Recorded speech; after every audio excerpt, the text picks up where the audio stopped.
Assalamualaikum warahmatullahi wabarakatuh. Jumpa lagi di channel Dr. IT Bird Farm Official, penangkar burung murai batu Cikarang.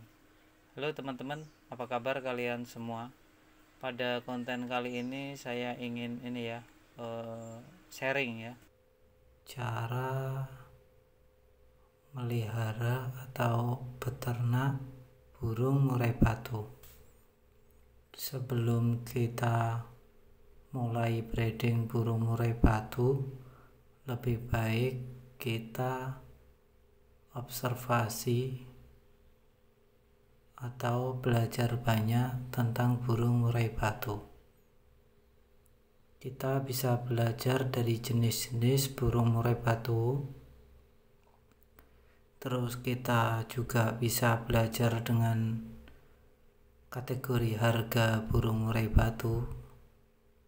Terus kita belajar penyakit yang kiranya akan menghambat produktivitas penangkaran kita. Kita harus tahu penyakitnya apa aja, dan ketika penyakit itu datang, kita harus memberi solusi apa. Itu wajib kita tahu. Ini demi kelangsungan penangkaran burung murai batu. Jadi langsung saja, itu hanya sekilas. Pertama-tama kita siapkan dulu. Setelah kita mengenal jenis burung, harga, terus penyakit dan solusi, kita juga harus tahu bagaimana pemasarannya, ya kan, atau target market. Sebelum itu semua, kita harus memilih opsi. Kita harus breeding hari ini atau breeding pelan-pelan. Dengan modal berapa, itu menentukan tipe breeding kita. Di sini ada dua pilihan. Kita mau menyiapkan indukan dari trotol, punya kelebihan harga lebih murah. Namun di setiap kelebihan pasti ada kekurangan. Dan ketika kita memilih indukan siapan, itu juga ada kelebihan.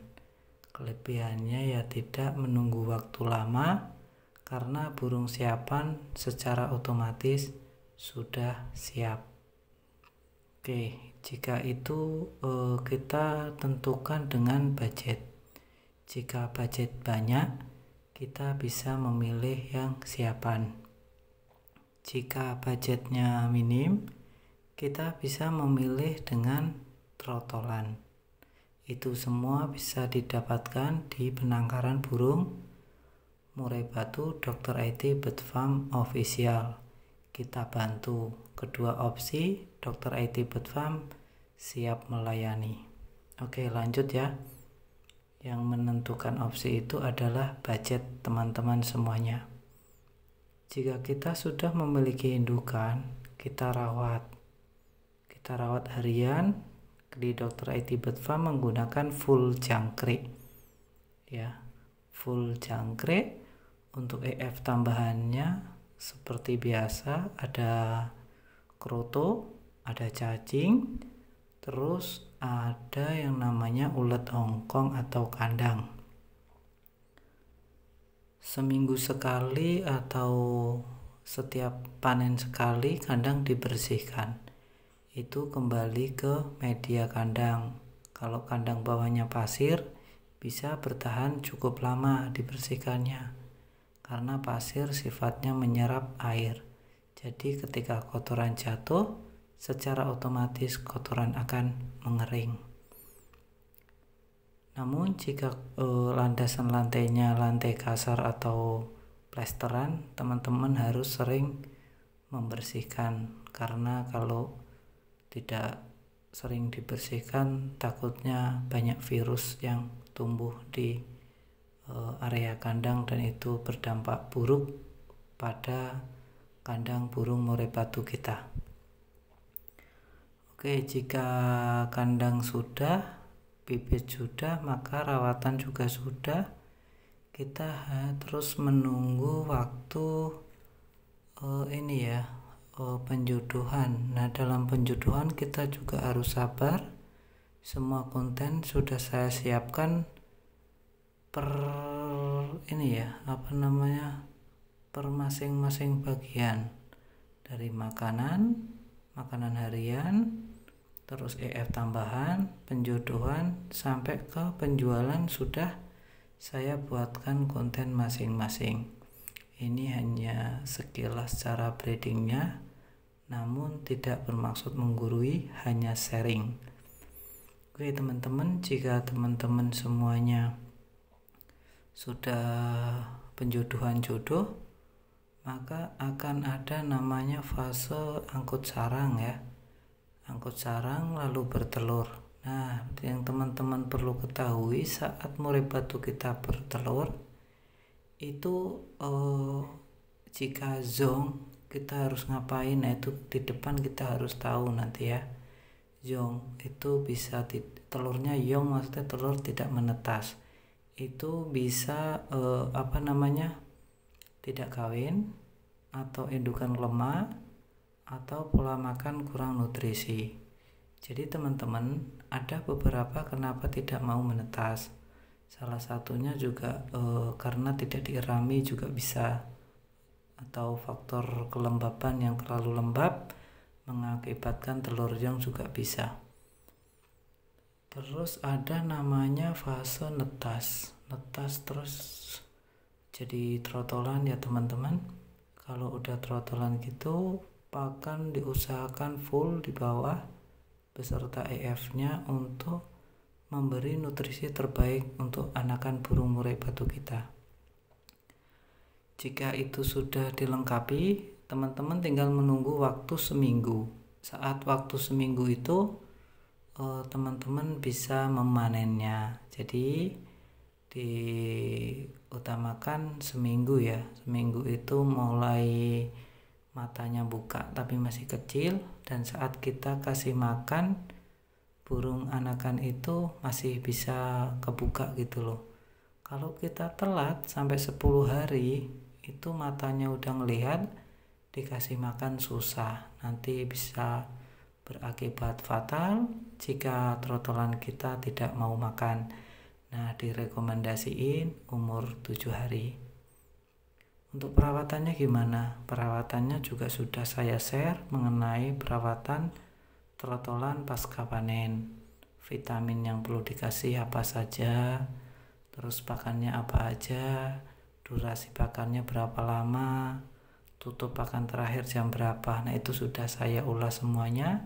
Silahkan teman-teman cari videonya di konten playlist saya aja, sudah saya buatkan. Oke teman-teman, jika sudah panen dan kita sudah merawatnya, maka nanti di usia ke-12 hari anakan burung murai batu sudah mulai belajar terbang atau nangkring ya, di atas tangkringan. Nah, sedangkan indukan 5 hari pasca dipanen biasanya sudah bertelur kembali. Jadi siklusnya itu sangat cepat ya. Ketika burung anakan murai batu itu kita panen umur 7 hari, maka produktivitas meningkat. Terus dari segi kekebalan trotolan juga, jika nutrisi yang kita berikan benar-benar bagus, maka trotolannya pun akan memuaskan. Begitu teman-teman. Kalau sudah besar umur seminggu itu umur sebulan sudah makan sendiri mandiri, bisa kita promosiin via online, via teman-teman. Namun kalau saya anakan pertama ada beberapa cewek dan itu anakan dari terah telur banyak, maka tidak saya jual untuk bibit sendiri. Sekarang sudah mutasi ke pastol, alhamdulillah lumayan cepat. Jadi begitu teman-teman. Untuk pemasaran juga konten sudah saya siapkan, teman-teman nanti bisa lihat, ada kok pemasaran di situ. Kiranya cukup ya teman-teman untuk itu, tinggal nanti mengulang lagi seperti biasa untuk cara breedingnya. Oh ya, satu teman-teman yang perlu ketahui, setiap penangkar memiliki ilmu yang berbeda, itu tidak bisa kita samakan, karena penangkar si B berhasil, penangkar si C berhasil, dan dia menggunakan dua metode yang berbeda, itu bisa sama-sama berhasil. Namun ada juga penangkar A berhasil, penangkar B gagal, padahal metodenya sama, itu juga ada. Jadi teman-teman kalau mau breeding burung murai batu, modal terbesar adalah sabar. Terima kasih, jangan lupa like, share, dan komen. Bantu channel ini untuk terus berkembang teman-teman. Caranya dengan di subscribe. Subscribe itu gratis teman-teman. Wassalamualaikum warahmatullahi wabarakatuh.